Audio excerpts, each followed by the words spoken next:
Assalomu alaykum. Men Adanov Davron Ilhomjon o'g'li. Hozirda 26 yoshdaman. Oldindan kitobxonlikka qiziqib kelaman va Yosh kitobxon Respublika ko'rik tanlovida tuman va viloyat bosqichlarida g'olib bo'lib, respublika bosqichida faol ishtirok etganman. Kitobxon yoshlarimizga bugun Yosh kitobxon tanlovidagi qaysi kitob haqida ma'lumot berib o'tmoqchisan? Bugun sizlar bilan O'lmas Umarbekovning Odam bo'lish qiyin asari bo'yicha gaplashaman. Bu kitob nimasi bilan seni o'ziga tortadi? Bu kitobda men hozirgi zamonning yoshlarini ko'proq ko'raman. Chunki sabab bunda olim bo'laman deb odamgarchilikdan chiqib ketishiga ozgina qolgan inson, ya'ni Abdullani hayoti tasvirlangan.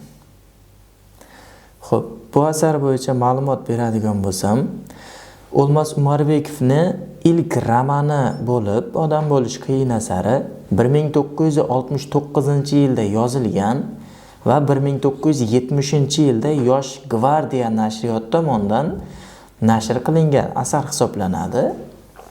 Bu asar shunchalik darajada mashhur bo'lib ketadiki, 1972-yilda bu hattoki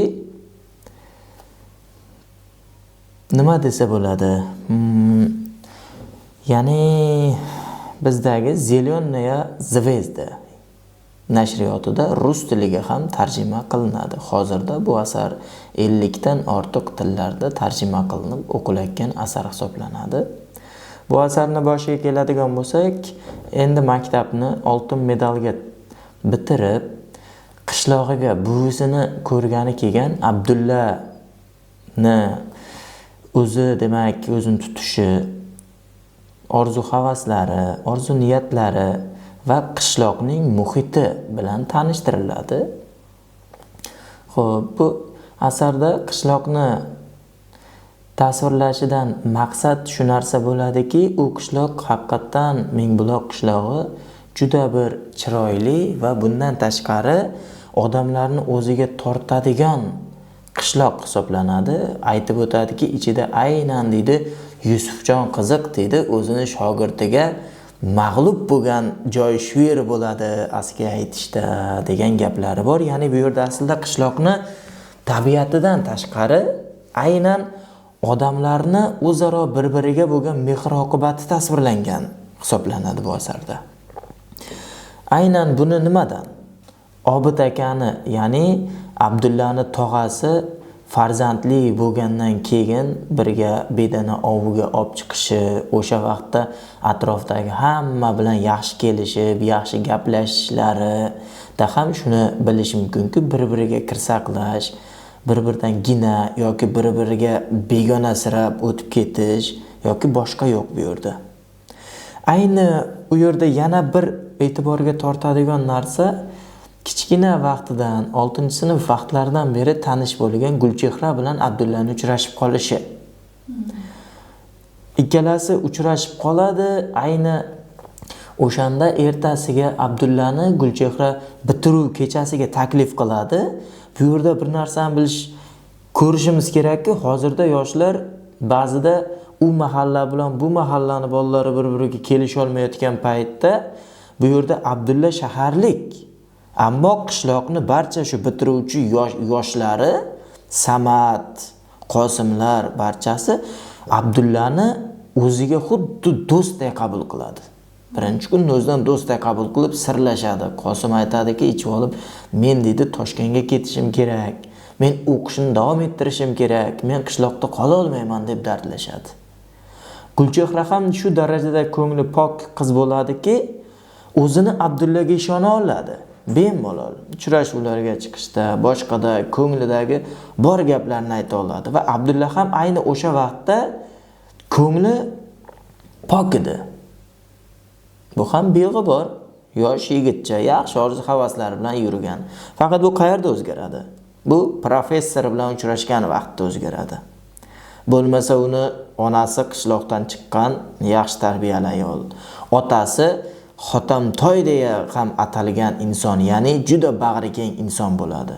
Lekin Abdulla professor bilan uchrashgandan keyin o'zini, demak, akademik bo'lish maqsadida atrofdagi odamlarni his-tuyg'ularini unutib qo'yadi.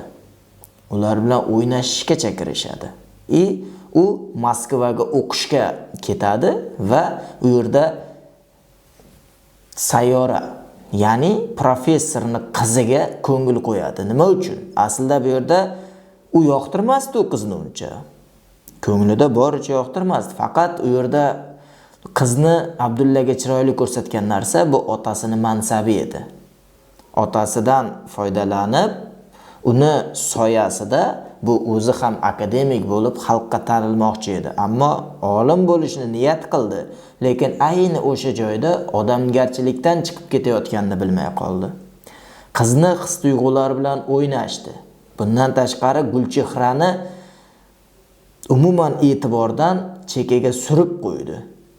Hattoki yozgan xatlariga javoblar ham yozmay qo'ydi.